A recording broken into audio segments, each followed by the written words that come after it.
Hello Brahmesh Kadam. Hello Sinkar. आत्ता सुरू करतो. थोडा कॉम्प्लिकेटेड टॉपिक आहे. Molar specific heat and equipartition energy. कसं रिलेशन आहे याच्यावरती कसे क्वेश्चन्स ऑब्जेक्टिव्ह होऊ शकतात that we will discuss. Will first consider concept of molar specific heat.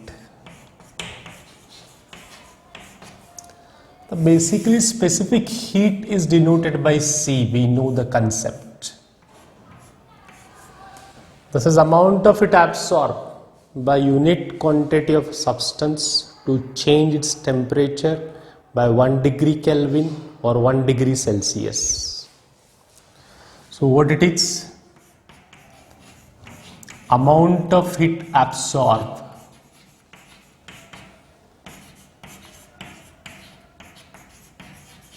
by unit quantity of gas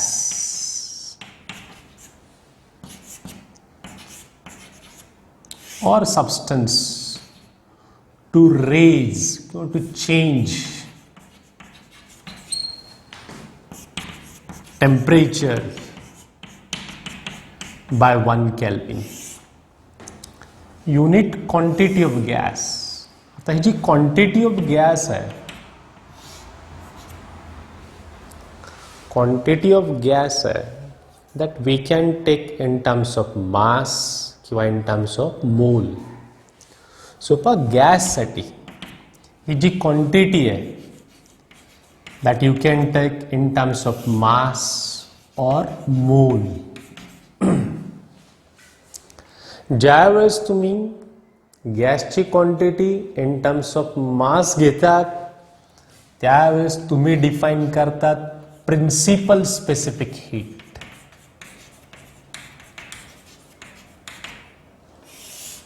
when you take quantity of gas in terms of mass, that is gram or kilogram, in that case we call this specific heat as principal specific heat. जर का ही quantity तुम्ही मोलच्या टर्म्समध्ये घेतली तर याला म्हणतात molar specific heat. So difference लक्षात घ्या आधी. ज्या वेळेस quantity of gas in terms of mass घेतात तेव्हा त्याला म्हणतात principal specific heat. In terms of mole घेतात तेव्हा त्याला म्हणतात मोलर स्पेसिफिक हीट. आता या मोलर स्पेसिफिक हीट दोन प्रकारच्या आहेत. One is CV, CP. Principal पण दोन प्रकारचे आहे, CV आणि CP. But generally when you study gas laws किंवा kinetic theory of gases, so we need molar specific heat of gas. So what is CV? Amount of it absorbed by unit quantity of gas to change its temperature by 1 Kelvin when volume is constant. When volume is constant.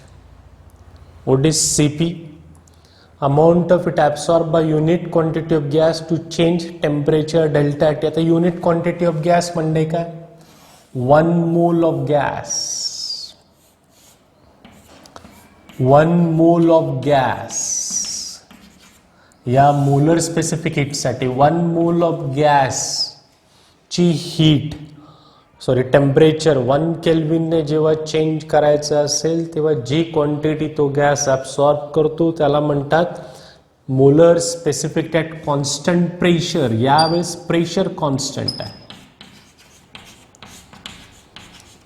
So परत summarise करतो. Molar specific heat बघतोय. Generally specific heat कसं define करतात? Amount of it absorb by unit quantity of gas to change its temperature by 1 kelvin. गॅसचं temperature 1 केल्विनने ज्यावेळेस increase करायचं असेल त्यावेळेस गॅस काय करावं लागेल? गरम करावं लागेल. मग 1 केल्विनने टेम्परेचर इन्क्रीज करण्यासाठी गरम केला जातो गॅस, तेव्हा तो गॅस किती हीट ॲब्सॉर्ब करतो त्याला म्हणतात स्पेसिफिक हीट. आता ही जी क्वांटिटी ऑफ गॅस आहे ही तुम्ही दोन फॉर्ममध्ये घेऊ शकतात.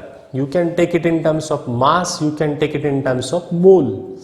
जेव्हा तुम्ही मासच्या टर्म्समध्ये घेतात त्यावेळेस त्याला म्हणतात principal specific heat, CP CV.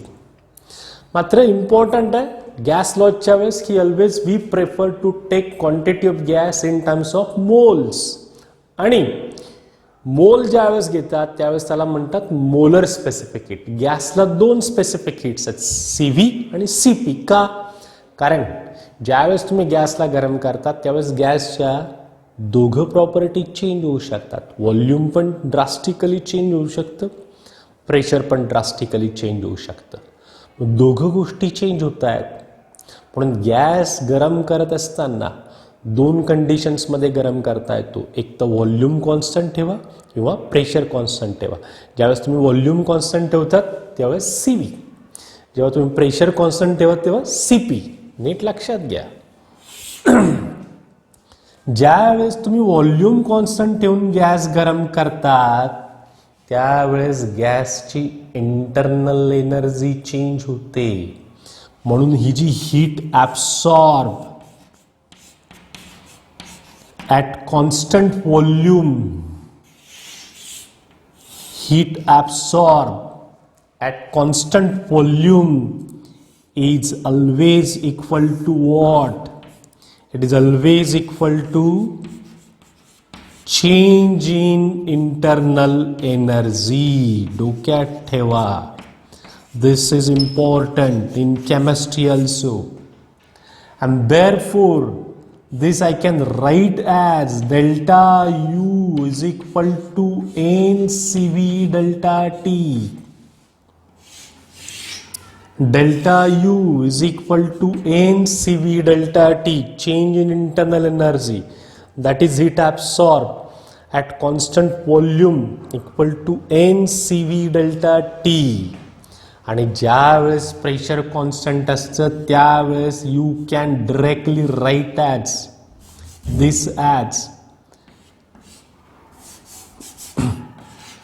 dq heat absorb is equal to ncp delta t. So ज्यावेळेस कॉन्स्टंट प्रेशर आहे dq ncp delta t. यास डीक्यूला कधी कधी तुम्ही केमिस्ट्रीमध्ये डेल्टा एच लिहिता, change in enthalpy, but in physics we write this as D Q. So फिजिक्समध्ये दोन फिजिक्स किंवा सायन्समध्ये दोन molar specific heat CV CP. CV delta U N CV delta T, D Q N CP delta T. आणखी important relation that is called as Mayer's relation. And according to this Mayer's relation, a Mayer's relation आहे capital CP minus capital CV equal to capital R. हे molar specific heat साठी. This is for molar specific heat. बरोबर आहे. Principal specific हीटच्या वेळेस you can have it like this. Q du is equal to mcv delta t. याची गरज पडणार नाही. cp is equal to dq is equal to mcp delta t. हा जो cv आणि cp असतो प्रिन्सिपलच्या वेळेस याला स्मॉल काढतात, मोलरच्या वेळेस याला कॅपिटल काढतात. And this is important Mayer's relation. cp minus cv equal to capital R. प्रिन्सिपलच्या याच्यात small cp cv capital R upon m, that is in terms of principal specific heat. That is in terms of principal specific heat. मग गॅसला किती specific heats असतात? दोन. का? कारण गॅसला दोन कंडिशनमध्ये हीट करता येतं. कारण गॅसला ज्यावेळेस तुम्ही हीट करायला लागतात त्याचं प्रेशर आणि व्हॉल्यूम दोघं पण कन्सिडरेबली चेंज होऊ शकतात. सॉलिड आणि लिक्विडला एक स्पेसिफिक हीट असते. का? कारण जेव्हा तुम्ही सॉलिड किंवा लिक्विडला हीट करतात तेव्हा त्याचं व्हॉल्यूम फार जास्त चेंज होत नाही. आता तुम्ही गॅसला जेव्हा हीट करता त्याचं व्हॉल्यूम पण खूप चेंज होऊ शकतं, प्रेशर पण खूप चेंज होऊ शकतं. म्हणून आपण गॅसला दोन वेगळ्या वेगळ्या कंडिशनमध्ये हीट करतो, either at constant volume or at constant pressure. म्हणून आपल्याला गॅसच्या दोन स्पेसिफिक हीट्स मिळतात, constant volume specific heat CV, constant pressure specific heat CP. दोघांमध्ये रिलेशन आहे CP minus CV equal to R. CP is always greater than CV. Why? CVच्या वेळेस heat is absorbed only to change temperature. Constant volume ला heat is absorbed only to change in temperature. CP च्या वेळेस heat absorb is having two functions, दोन functions है. What these two functions are? To change temperature and to perform work done of expansion. Why CP is greater than CV? कारण CV च्या वेळेस एकच function आहे फक्त to change in temperature, work done का नाही? CV च्या वेळेस व्हॉल्यूम कॉन्स्टंट आहे, म्हणजे P डेल्टा V काय झाला? 0 झाला, म्हणजे वर्क डन काय झालं? 0 झालं. CP च्या वेळेस काय दोन फंक्शन्स आहे, temperature change as well as work done of expansion. म्हणजे कॉन्स्टंट प्रेशरला दोन फंक्शनसाठी हीट ॲब्सॉर्ब होते, म्हणून heat absorb at constant pressure is greater than heat absorb at constant volume. Therefore CP is greater than CV. So important concept आहे हा. आता we will go for this with these concepts into equipartition theorem, degrees of freedom and all these things. So what is the concept of degree of freedom?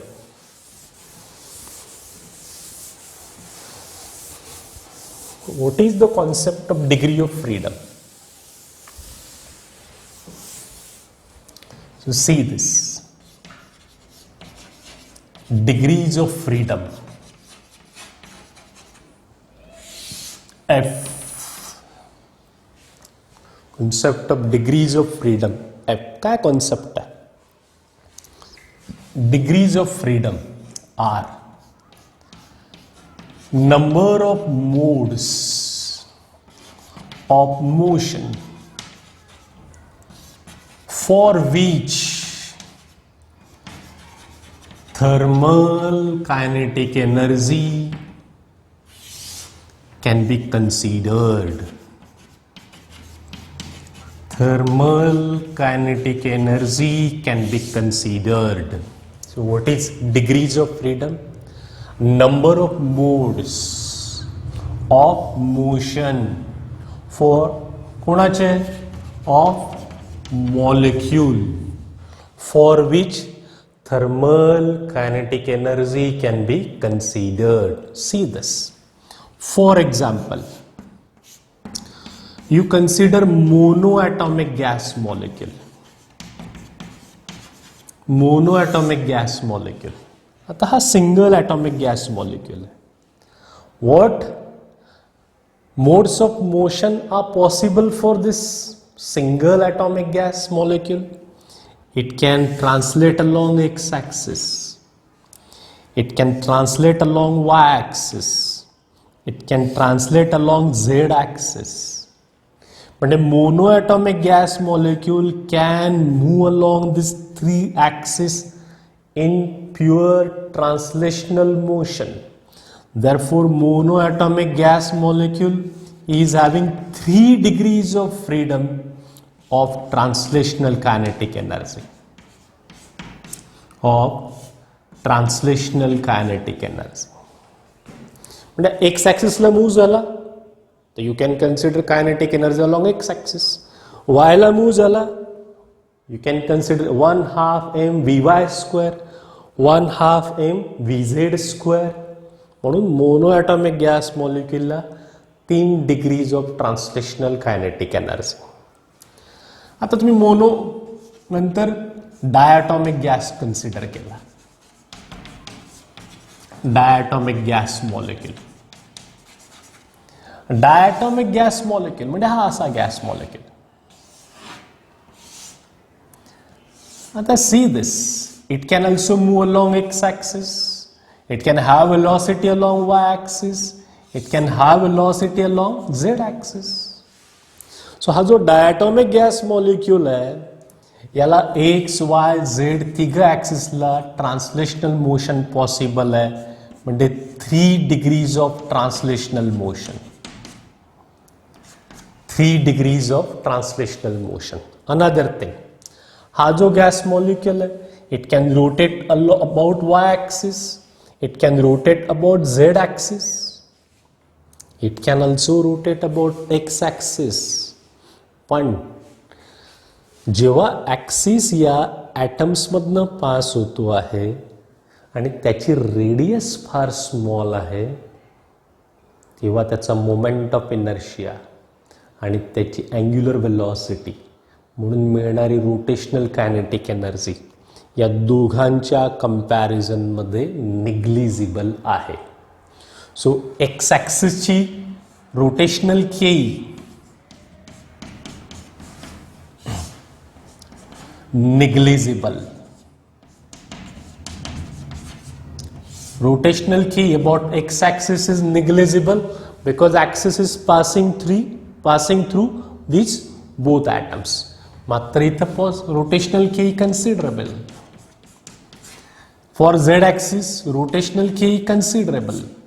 म्हणजे किती +2 rotational key. So degrees of freedom for diatomic gas molecule F is equal to 5 at room temperature. At room temperature. At high temperature.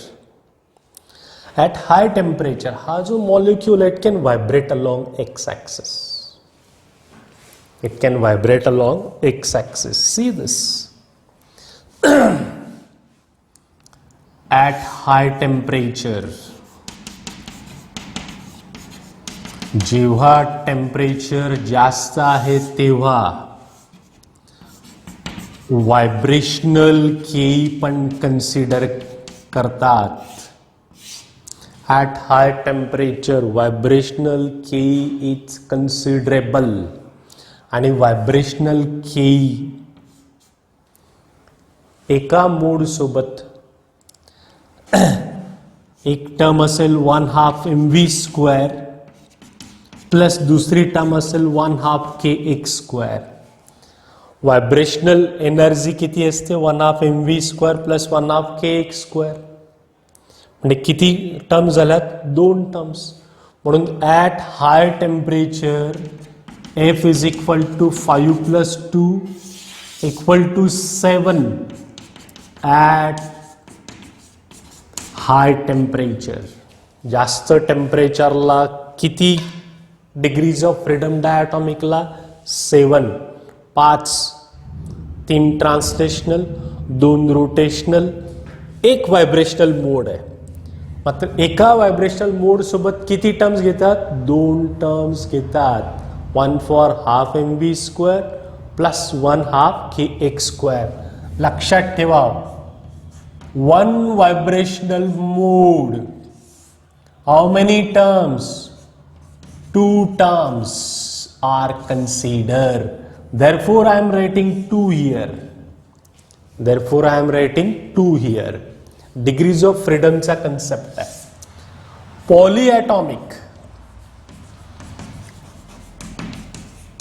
Polyatomic gas जर असेल तर it is going to have 3 translational plus 3 rotational. All 3 axes x, y, z तिघांभोवती you can consider rotation. तिघांभोवती y, z and this is x. All 3 plus 3 translational. This is at room temperature. So total किती झालंय? Total is F is equal to 6. This is at room temperature. At high temperature, polyatomic F is equal to 6 plus 2 that is 8. This is at high temperature. This is at high temperature. So degrees of freedom चा concept आहे. Okay, degrees of फ्रीडमचा concept आहे. Positive. Okay friends, now we will see equipartition theorem.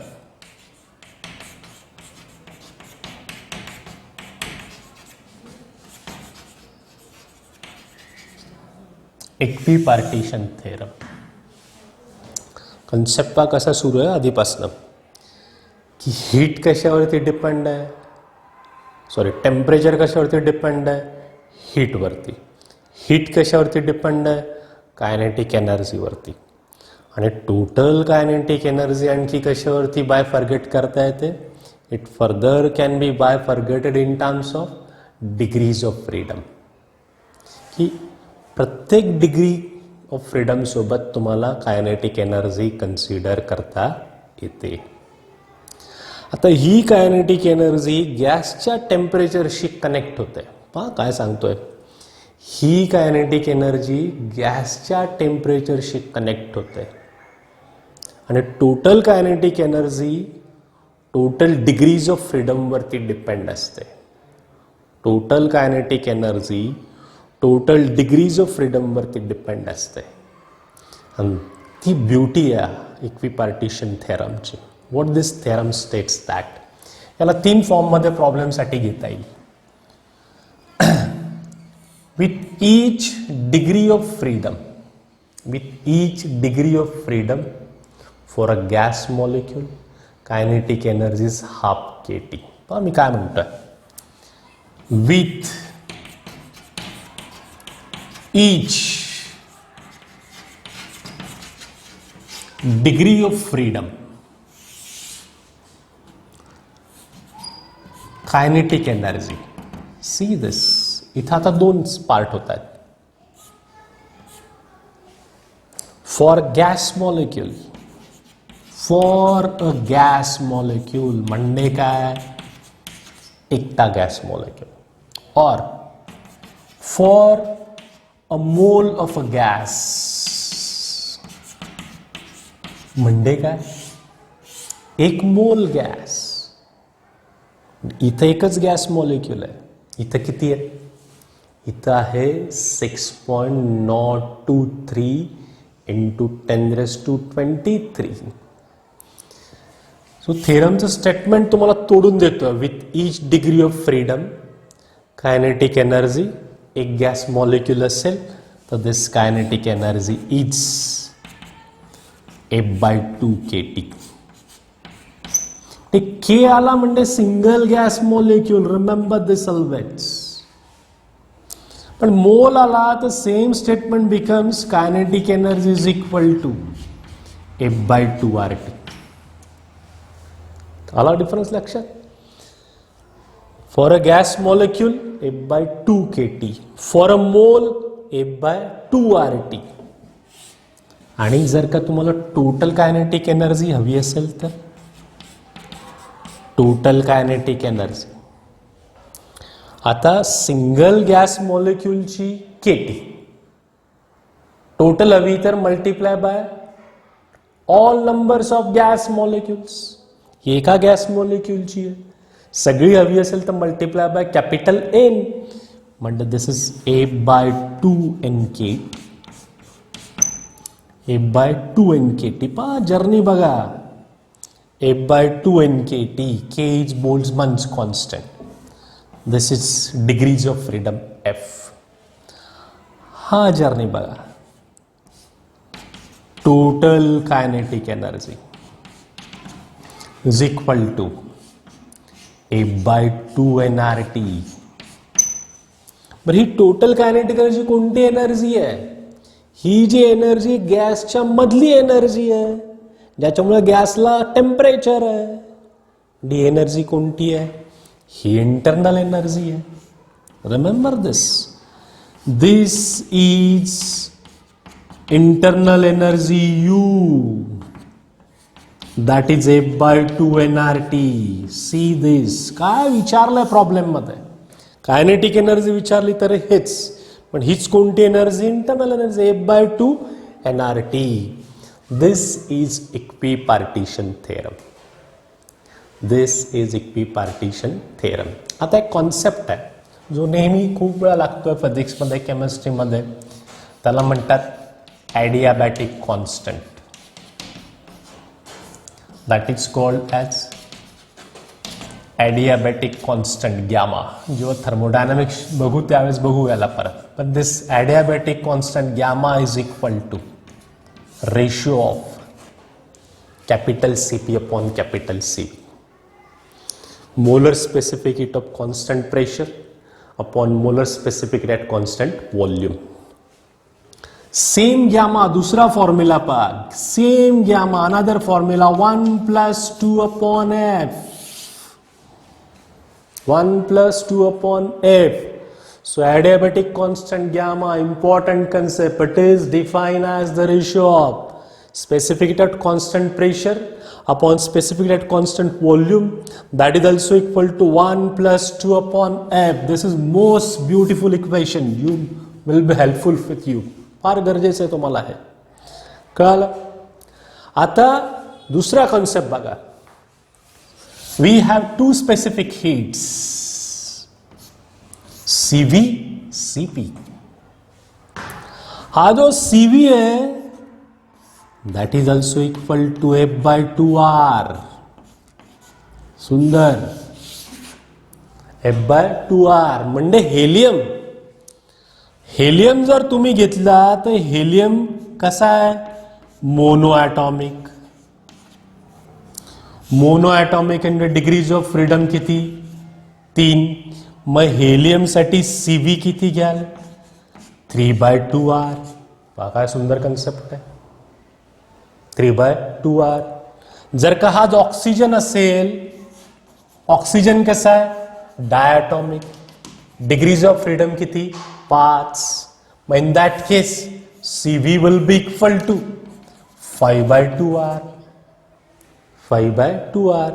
What we have learned, Mayer's relation, CP minus CV equal to R. म्हणजे CP will be equal to what? CV plus R. Therefore, this CP is also equal to F/2R plus R. So that is R F/2 plus 1. CP is equal to R F/2 plus 1.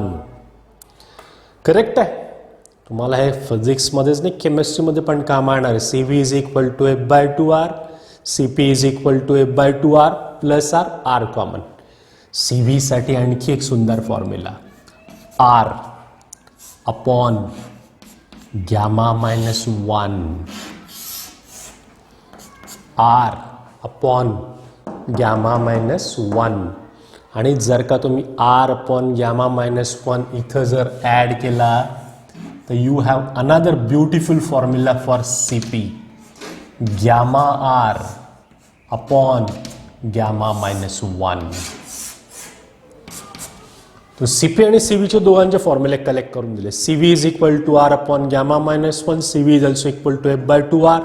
CP is equal to, हे दोन formula लक्षात ठेवा म्हणजे ते carry करता येतात, ते derive करता येतात. CP is equal to R F/2 plus 1. CP is equal to gamma R gamma minus 1. केव्हा गरज पडते? कॉन्स्टंट प्रेशरला जर का तुम्हाला क्वांटिटी ऑफ गॅस दिली असेल आणि किती हीट ॲब्सॉर्ब केली ते फाईंड करायचं असेल आणि स्पेसिफिक हीटच दिली नाही गॅसची, पण बोलले की हा नायट्रोजन आहे म्हणजे कोणता आहे? डायटॉमिक आहे. म्हणजे तुम्ही हा गॅमा कोणाचा घ्याल? डायटॉमिकचा घ्याल. कसा फाईंड कराल? इथून फाईंड कराल. 1 plus 2F. करेक्ट आहे. Okay. So that is the degrees of freedom, equipartition theorem, adiabatic constant. आता how I have got this formula F/2R. F/2R कसा मिळाला formula? Delta U is equal to F/2 nRT. I write this as du is equal to F/2 RT for 1 mole of gas. Delta T, change in temperature. T, suppose internal energy U for 1 mole of gas. हा change नहीं है, हा U है, internal energy F/2 nRT U, हा capital U है आणि single U है, small U है. ही टोटल है, हे एका मोलची आहे, हा N नाही इथं. If I write du/dt,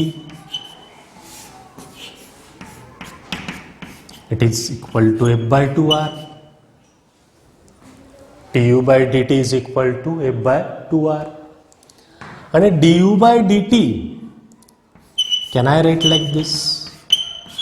F/2 R dt. हाच du तुम्हाला असा लिहिता येतो, पहा लिहिला आपण cv dt. आपण फक्त असं लिहिलं होतं ते delta u is equal to N C V delta T. N इथं नाही आहे, का नाही आहे? फॉर 1 मोल आहे, फक्त कॅपिटलच्या ठिकाणी स्मॉल डी आहे.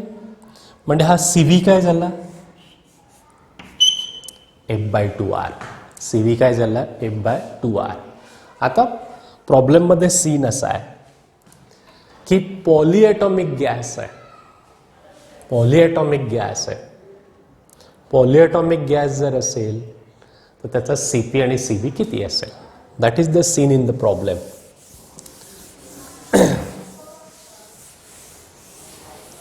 सो कोणता गॅस आहे? Polyatomic gas. पॉलीएटॉमिक गॅस असेल तर किती degrees of freedom? F3 translational plus 3 rotational, 6 degrees of freedom. म्हणजे पॉलीएटॉमिक गॅससाठी सीव्ही किती असेल? CV will be equal to F/2 R. म्हणजे in that case CV will be equal to 3R. आता जर का तुम्हाला कॉन्स्टंट व्हॉल्यूमला हीट ॲब्सॉर्प्शन फाइंड करायचं आहे तर तुम्ही असं फाइंड कराल delta U is equal to N C V delta T N 3R delta T. C V U will take 3R. आता हा जर सी व्ही 3R असेल तर सी पी किती असेल? C P is always C V plus R. So C P will be equal to 3R plus R. So C P will be equal to 4R. आता थोडासा change करतो. Suppose तुम्हाला सांगितलं diatomic gas molecule at high temperature. What is sed?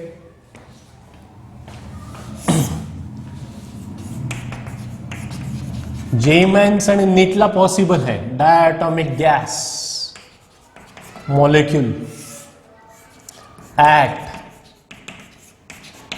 High temperature. At high temperature, बरोबर आहे? At high temperature. Diatomic gas molecule basic degrees of freedom किती? 3 translational plus 3 rotational, sorry 2 rotational. Diatomic आहे, diatomic आहे, 2 rotational. But high temperature म्हटलं तर 1 vibrational, 1 vibrational. आणि एका vibrational सोबत किती मोड कन्सिडर करतात? 2 मोड्स ऑफ फ्रीडम. एका व्हायब्रेशनल मोड सोबत किती मोड्स ऑफ फ्रीडम कन्सिडर करतात? 2. कारण SHM मध्ये वी लर्न की व्हायब्रेशनल एनर्जी मध्ये 2 व्हेरिएबल टर्म्स आहेत एनर्जीच्या. 1/2 mv² पण व्हेरिएबल आहे प्लस 1/2 kx² पण व्हेरिएबल आहे. म्हणून 2 modes of freedom with each mode of vibration is consider. म्हणजे किती झाले degrees of term? 3 plus 2 plus 2. So F is equal to 7. F is equal to 7. इथं ऑक्सिजनसाठी F किती घेतला होता? 5. आपण डायटॉमिकच आहे, पण हा डायटॉमिक गॅस मॉलिक्यूल ॲट हाय टेम्परेचरला जो आहे तो F किती होतोय? 7. In that case CV will be equal to F by 2R, that is 7 by 2R. CV will be equal to, CP will be equal to F by 2R plus R, that is 7 by 2R plus R. So 2R plus 7, 9 by 2R. CP is equal to. आणि याचा at high temperature जर gamma विचारला तर gamma is equal to capital CP upon capital CV, that is 9 by 2R upon 7 by 2R. So it is going to be 9 by 7. अशा प्रश्न असेल JEE Mains, NEET, even for CET. Even for CET. So this whole is consideration of CP, CV in terms of degrees of freedom, F, adiabatic constant, gamma. आता एक just for की solid असतो. So we'll see specificity of solid.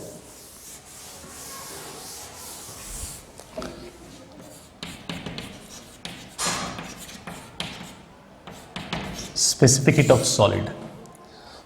सॉलिडचं basic structure कसं असतं? सॉलिडमध्ये suppose you consider a crystal structure. क्रिस्टलमध्ये space और position of atom is fix.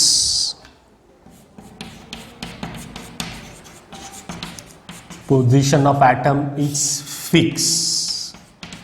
आता ही पोझिशन ऑफ ॲटम फिक्स असल्यामुळे atom can not move, can not rotate. What it can only do? It can vibrate. It can vibrate. It can vibrate along 3 axes. It can vibrate along X axis, it can vibrate along Y axis, it can vibrate along Z axis. So the molecule, it can vibrate like this: X axis, Y axis, Z axis. So all 3 vibrational modes are possible. म्हणजे हा जर मोड घेतला तर किती degrees of freedom झाल्यात? 2. हा 2, हा 2. Why I am writing 2 2? कारण प्रत्येक व्हायब्रेशनल मोड सोबत किती डिग्रीज ऑफ फ्रीडम असतात? 2. म्हणजे fix, vibrate along X axis, Y axis, Z axis. आणि प्रत्येक मोडला किती degrees of freedom? 2 2. So vibrate 3 modes of vibration. 3 modes of vibrations असतील. प्रत्येक मोड ऑफ व्हायब्रेशन सोबत किती degrees of freedom? 2. So multiply by 3. So total F किती? 6. 3 modes. प्रत्येक एका मोड सोबत किती टर्म्स? 2 टर्म्स. आणि किती आहे टोटल? 3. म्हणजे किती F इक्वल टू 6. म्हणजे C is equal to F by 2R, 6 by 2R, so C is equal to 3R. So specificity of solid is always 3R. Remember this. Specificity of solid is always 3R. परत एकदा समजून सांगतोय. सॉलिडमध्ये crystal असतं. Solid is made of crystal. क्रिस्टलमध्ये प्रत्येक ॲटमची position fix असते. पोझिशन फिक्स असल्यामुळे ॲटम हलू शकत नाही, ट्रान्सलेट होऊ शकत नाही, रोटेट होऊ शकत नाही, but only it can vibrate. आता कसा व्हायब्रेट होऊ शकतो? It can vibrate along X axis, it can vibrate along Y axis, it can vibrate along Z axis. म्हणजे किती मोड्स झाले व्हायब्रेशनचे? 3. एका व्हायब्रेशनल मोड सोबत किती टर्म्स घेतात? 2. का? कारण दोन व्हेरिएबल टर्म्स आहेत व्हायब्रेशनल एनर्जीमध्ये, म्हणून 2. मग 3 मोड्स आहेत, तर टोटल मोड्स किती झाले? 3 गुणिले 2 6. बेसिक फॉर्म्युला स्पेसिफिक हिटचा का F/2R, म्हणजे 6/2R किती झाले? 3R. म्हणजे स्पेसिफिक हिट ऑफ सॉलिड नेहमी लिहायचं 3R. याला म्हणतात Dulong Petit's law. It is applicable at high temperature. So C is equal to 3R for solid is called as Dulong-Petit's law, which is applicable at high temperature.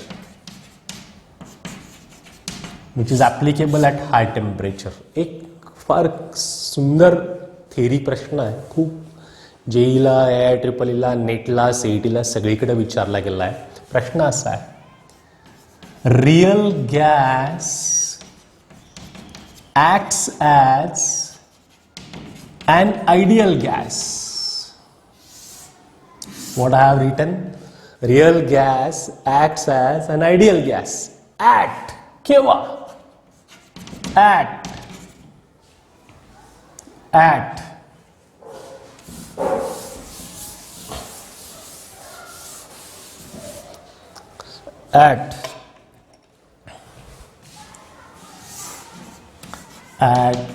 high temperature. At high temperature and low pressure.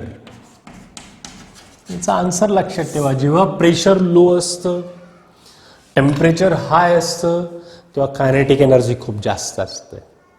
Pressure low असतं, density कमी असते, molecules एकमेकांपासून लांब असतात, आणि ती ideal condition आहे for the ideal gas behaviour.